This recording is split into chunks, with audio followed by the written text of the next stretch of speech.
Hello students, সবাই কেমন আছো? আমি Kiranmoy Mukherjee. Welcome back to বায়োটস academy. আগের ভিডিওতে তোমরা দেখেছিলে ডিসকভারি অফ ক্রোমোজোম সম্পর্কে। যদি তোমরা আগের ভিডিওটা না দেখে থাকো, আমি লিঙ্ক ডিসক্রিপশানে আর আই বাটনে দিয়ে দিচ্ছি। নেক্সট আমরা যে টপিকটা নিয়ে আলোচনা করব সেটা হচ্ছে স্ট্রাকচার অফ ক্রোমোজোম। সো দেখো, স্ট্রাকচার অফ ক্রোমোজোম বলতে কি বলছে? স্ট্রাকচার অফ ক্রোমোজোম বলতে বলছে যে এই যে আমরা অলরেডি আগের ক্লাসে ক্রোমোজোম সম্পর্কে পড়লাম। আগের ক্লাস যদি তোমরা না দেখে থাকো, আমি লিঙ্ক ডেসক্রিপশনে আর আই বাটনে দিয়ে দিচ্ছি, তোমরা ওখান থেকে দেখে নিও। অ্যান্ড যেটা বলছিলাম সেটা হচ্ছে যে এই যে আগের ক্লাসে আমরা পড়েছিলাম, কি পড়েছিলাম? যে সেলের নিউক্লিয়াসের মধ্যে একটা থ্রেড লাইক স্ট্রাকচার থাকে, যেটাকে বলা হচ্ছে কি, ক্রোমাটিন ফাইবার, ওকে, বা নিউক্লিয় জালিকা। এবার কোষ বিভাজনের প্রথম দশায় মানে প্রোফেজে এসে ওই নিউক্লিয় জালিকাগুলো কিন্তু কনডেন্স হতে শুরু করে, মানে পেঁচাতে শুরু করে, পেঁচিয়ে পেঁচিয়ে পেঁচিয়ে পেঁচিয়ে এই যে একটা স্টিক লাইক স্ট্রাকচার তৈরি করবে। ধরো মানে জাস্ট এক্সাম্পলের জন্য ভাবো, তুমি দু হাতে একটা সুতো ধরেছো, ওকে, সাদা সুতো ধরলে, এবার দু হাতেই ওটা পেঁচাতে শুরু করছো। তো পেঁচিয়ে পেঁচিয়ে একটা সময় কি হবে, ওর লেন্থটা কমে যাবে, ওটা শ্রিঙ্ক হয়ে গিয়ে একটা ছোট্ট একটা থিক স্ট্রাকচার তৈরি করবে। সো জাস্ট লাইক দ্যাট, ক্রোমোজোমও কিন্তু মানে অ্যাকচুয়ালি ক্রোমাটিন ফাইবার গুলোও কিন্তু সেল ডিভিশনের ওই ফার্স্ট স্টেজটায় গিয়ে কন্ডেন্স হতে শুরু করে, পেঁচাতে শুরু করে, শ্রিঙ্ক হতে শুরু করে, করে করে ওই যে লম্বা স্ট্রাকচারটা থ্রেড লাইক, ওটা আস্তে আস্তে শ্রিঙ্ক হয়ে গিয়ে, গুটিয়ে গিয়ে, কন্ডেন্স হয়ে গিয়ে তোমার ওই একটা থিক স্ট্রাকচার তৈরি করছে স্টিক লাইক, যেটাকে কিন্তু ক্রোমোজোম বলা হচ্ছে। তো এটা অলরেডি আমরা আগের ক্লাসে দেখেছি। তো এই ক্রোমোজোমটা এবার কিন্তু কি দিয়ে তৈরি হচ্ছে, এর কম্পোনেন্ট কি, তো এর স্ট্রাকচারটা কি নিয়ে তৈরি হচ্ছে, তো এইটা আমরা কিন্তু আজকের এবার আমরা জানবো। কি বলছে দেখো, each chromosome in its condensed from a visible from as visible during the start of the cell division। তাহলে সেল ডিভিশনের সময় এটা ভিজিবল হতে শুরু করবে, কন্ডেন্স হতে শুরু করবে, ঠিক আছে। Consist of two chromatids join at some point along the length. তাহলে ওই যে ক্রোমোজোমের লেন্থে দেখো, তো যদি এটা একটা ক্রোমাটিড হয় আর এই সাইডে এটা একটা ক্রোমাটিড হয়, তো এই দুটো ক্রোমাটিড দেখো যে একটা জায়গায়, সাপোজ আমি বলছি এই জায়গাটায় এসে কিন্তু ওরা অ্যাটাচড হচ্ছে, ক্লিয়ার? তো এই যে এখানে যদি দেখো তোমাদের বইয়ের ছবিটা বা এই ছবিটা, তো এইখানে এই একটা ক্রোমাটিড রয়েছে, এদিকে একটা ক্রোমাটিড রয়েছে, এদিকে একটা ক্রোমাটিড রয়েছে। তো দুটো ক্রোমাটিড কিন্তু একটা জায়গায় এসে অ্যাটাচড হয়ে যাচ্ছে, ক্লিয়ার? তো that's point is called centromere. তাহলে কি হচ্ছে, যে যখন দুটো ক্রোমাটিড যে জায়গাতেই অ্যাটাচড হোক না কেন, সেই জায়গাটাই হচ্ছে তার সেন্ট্রোমিয়ার। এবার এই সেন্ট্রোমিয়ারটা কোথায় আছে ক্রোমোজোমের মধ্যে? Suppose this is the chromosome, okay, and suppose বলছি অ্যাটাচটা হয়েছে একদম মিডিলে, বা একটু মিডিলের ওপরের দিকে, বা একদম এন্ডের দিকে। সো এইটার বেসিসে আবার ক্রোমোজোমের কিছু টাইপ আছে। লাইক হাউ, যদি মিডিলের দিকে অ্যাটাচড হয় তখন আমরা তাকে মেটাসেন্ট্রিক ক্রোমোজোম বলি। যদি একটু মিডিলের কাছে অ্যাটাচড হয় এরম জায়গায়, তো আমরা সাবমেটাসেন্ট্রিক ক্রোমোজোম বলে থাকি। তারপরে যদি একদম টেলের কাছে, এন্ডের কাছে গিয়ে অ্যাটাচড হয়, তখন আমরা তাকে টেলোসেন্ট্রিক ক্রোমোজোম বলি। এন্ডের একটু আগে সাপোজ এরম জায়গায় দুটো অ্যাটাচড হয়েছে, তো তখন আমরা তাকে অ্যাক্টোসেন্ট্রিক ক্রোমোজোম বলি। So there are some types. তো এগুলো সম্পর্কে আমরা ডিটেলসে পড়বো যখন আমি অন্য ক্লাসের ভিডিও দেবো। সো তোমাদের সিলেবাসে এখন নেই এটা এতটা। সো যেটা আছে দেখো, তো বলছে কি, that structure is call centromere and it's appears as a small constricted region. তাহলে কি, এখানে একটা দেখো কনস্ট্রিক্টেড পার্ট, যে জায়গাটাতে অ্যাটাচড হয় সেখানে একটা দেখো খাঁজ তৈরি হয়েছে, ওকে। তারপরে কি বলছে, the centromere also serves to attach the spindle fibre during cell division. So this is very important. এই যে যে জায়গায় দুটো ক্রোমাটিড অ্যাটাচড হচ্ছে, এই সেন্ট্রোমিয়ারটা, এই সেন্ট্রোমিয়ারের সেম পজিশনে সেল ডিভিশনের সময় কি হয়, ক্রোমাটিন ফাইবার এসে অ্যাটাচড হয়। লাইক হাউ, দাঁড়াও তোমাদেরকে দেখাই, ওয়েট, ফাইন, দেখো।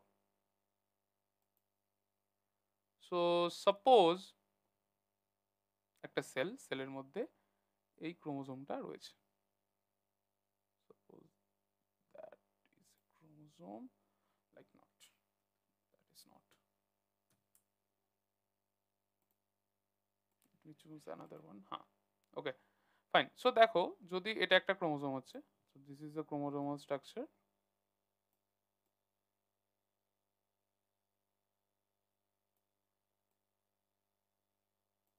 So that is a chromosomal structure. তো এই দুটো ক্রোমাটিড, এই সাইডে একটা ক্রোমাটিড, এই একটা ক্রোমাটিড, তো ক্রোমাটিড দুটো এই মিডলের এই পোর্শনটাতে অ্যাটাচ হচ্ছে, যেটাকে বলা হচ্ছে আমরা সেন্ট্রোমিয়ার। তো এই সেন্ট্রোমিয়ারের কাছে এই সেন্ট্রোমিয়ারই কিন্তু যখন সেল ডিভিশন হয় তখন যে ঘটনাটা ঘটে, এটা যখন সেল ডিভিশন পড়াবো তখন তোমরা জানবে। এখন আমি একটা ব্রিফলি বলে দিচ্ছি, শোনো। কি হয় যখন 4টে স্টেজ থাকে, prophase, metaphase, anaphase, telophase. So ওই সময় কি হয়, মেটাফেজ, মেটাফেজের দিকে কি হয়, এই সেন্ট্রোমিয়ারের গায়ে কি হয়, এটা যদি একটা সেল হয়, যদি দিস ইজ এ সেল, এটা যদি একটা সেল হয়, তো সেলের এটা একটা পোল, এটা একটা পোল, দুদিকে দুটো পোল আছে। সাপোজ এটাকে আমি আপার পোল ধরে নিচ্ছি, তো আপার পোল থেকে এরকম কিছু স্পিন্ডল ফাইবার এসে এই দিকের ক্রোমাটিডটায় অ্যাটাচড হচ্ছে, আর এদিক থেকে কিছু স্পিন্ডল ফাইবার এসে এই সাইডের ক্রোমাটিডটায় অ্যাটাচড হচ্ছে। Is that clear? তো এবার একই ক্রোমোজোমের দুটো ক্রোমাটিডকে বলা হয় সিস্টার ক্রোমাটিড। ওকে, সাপোজ এটা একটা ক্রোমোজোম, তাহলে দুটো ক্রোমাটিড নিয়ে তৈরি হচ্ছে। তো এই একই সেম ক্রোমোজোমের দুটো ক্রোমাটিডকে বলা হয় সিস্টার ক্রোমাটিড। তো এই সাইডের সিস্টার ক্রোমাটিড থেকে আপার পোল থেকে একটা স্পিন্ডল ফাইবার এসে অ্যাটাচড হয়ে গেল সেন্ট্রোমিয়ারের পোর্শনে, আর এদিকের সিস্টার ক্রোমাটিডটাকে লোয়ার পোল থেকে একটা স্পিন্ডল ফাইবার এসে অ্যাটাচড হয়ে গেল। ওকে, এবার কি হয়, তো অ্যানাফেজেতে একটা এখানে ঘটনা ঘটে যেটাকে অ্যানাফেজিক চলন বলা হয়। তো অ্যানাফেজিক চলনের সময় কি হয়, এই যে স্পিন্ডল ফাইবারগুলো, এই স্পিন্ডল ফাইবারগুলো শ্রিঙ্ক করে যায়, লাইক ছোট হয়ে যায়। লাইক কি আগে এতটা ছিল, এখান থেকে এরকম শ্রিঙ্ক করে গেল। তা শ্রিঙ্ক করার সঙ্গে সঙ্গে এখানে ও কিন্তু ক্রোমোজোমটাকেও এক মানে ক্রোমাটিডটাকেও কিন্তু ছাড়িয়ে নেয়। তো সাপোজ এই দিকের ক্রোমাটিডটাকে ও ছাড়িয়ে নিল। দ্যাটস নট, হ্যাঁ, সাপোজ এই দিকের ক্রোমাটিডটাকে এ ছাড়িয়ে নিল, আর এদিকের ক্রোমাটিডটাকে, এইদিকে স্পিন্ডল ফাইবারটা যখন শ্রিঙ্ক করলো তখন এই কিন্তু ছাড়িয়ে নিল। So that's how this two chromatid are separated. Okay, separated হয়ে গিয়ে ওরা কিন্তু এদিকের পোলে এসে এরকম থেকে গেল, এই দিকের ক্রোমাটিডটা এসে এদিকের পোলে এসে থেকে গেল। এখানে মাল্টিপল ক্রোমোজোম থাকে, আমি একটা ক্রোমোজোম দিয়ে বোঝাচ্ছি। সো দেন কি হয়, এইখানে এরকম অনেক ক্রোমোজোম গুলো এসে ক্রোমাটিড গুলো এসে থেকে গেল। তো এই পজিশনে এসে কিন্তু আমার অ্যানাফেজটা এন্ড হয়ে যাচ্ছে। দেন টেলোফেজের সময় কি হচ্ছে, টেলোফেজে এসে এই আস্তে আস্তে যে ক্রোমাটিড অ্যাকচুয়ালি তো কনডেন্স ক্রোমাটিন ফাইবার, মানে হচ্ছে যে মানে জড়িয়ে পেঁচিয়ে থাকা ক্রোমাটিন জালিকা, নিউক্লিয় জালিকা। তখন গিয়ে এই যে জড়িয়ে কনডেন্সড যে ফাইবারটা সেটা আবার আস্তে ডিকনডেন্সড হতে শুরু করে, লাইক সেটা আবার এরকম থ্রেড লাইক স্ট্রাকচার চলে আসে, এরকম থ্রেড লাইক স্ট্রাকচার চলে আসে। অ্যান্ড তখন মাঝখান দিয়ে এরকম একটা wait, মাঝখান দিয়ে লাইক এরকম একটা ডিভিশন হয়ে যায়। অ্যান্ড এদিকে তার মানে যেটা নিউক্লিয় পদার্থ থাকে, এদিকে আলাদা নিউক্লিয় পদার্থ থাকে, অ্যান্ড এখান থেকে আমরা কিন্তু এরকম ভাবে দুটো সেল পেয়ে যাই। সো আমি জাস্ট একটা ব্রিফলি বললাম। সো যখন আমরা নেক্সট ক্লাসে এগুলো সম্পর্কে ডিটেলসে পড়বো, তো তখন তোমরা জানতে পারবে এগুলোর ব্যাপারে। সো চলো নেক্সট পয়েন্টে আসি, যেটা বলছিলাম। সিলেক্ট, হ্যাঁ দেখো। সো বলছে এটাই, এখানে সেটাই বলেছে, the chromosome also, the chromosome, the centromere also serve attached to the spindle fiber during cell division. তাহলে সেল ডিভিশনের সময় কি হচ্ছে, ও স্পিন্ডল ফাইবারকে অ্যাটাচ করছে সেন্ট্রোমিয়ারের পোর্শনটায়। Each chromosome centromere is located at a particular site. তাহলে বলেছিলাম আগেই যে পার্টিকুলার সাইটে লোকেটেড থাকবে।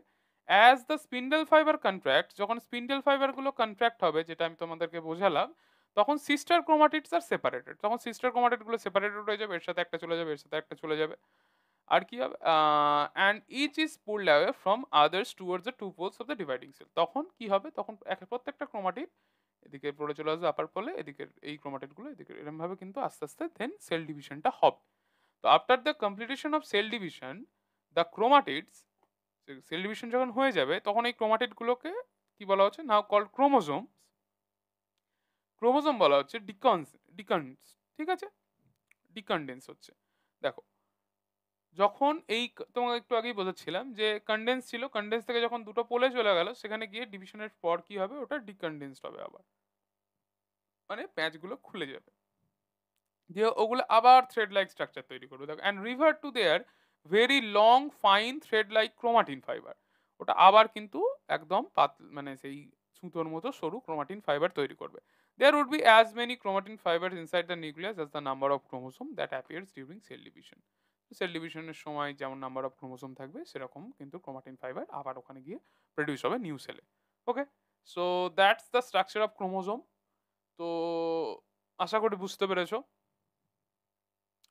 Okay, so frankly speaking, I'm struggling to, using these tools. আমি খুব তাড়াতাড়ি কিছু অ্যারেঞ্জ করব তোমাদের জন্য, পেন অর সামথিং, তাতে যাতে আমি ভালো করে তোমাদেরকে জিনিসগুলো বোঝাতে পারি। অ্যান্ড ততদিন একটু এগুলো দেখে নাও। আই নো দিজ আর এই সময় এসে these are very pretty old thing, আমি বুঝতে পারছি। বাট আই থিঙ্ক আমি, যদি তোমরা সাপোর্ট করো, মানে তোমরা যদি বুঝতে চাও, আমি আমি চেষ্টা করছি আমার দিক থেকে যে আমি কিছু নিউ টুলস নিয়ে আসার, যেগুলোতে আমার ইজি হবে তোমাদেরকে বোঝাতে।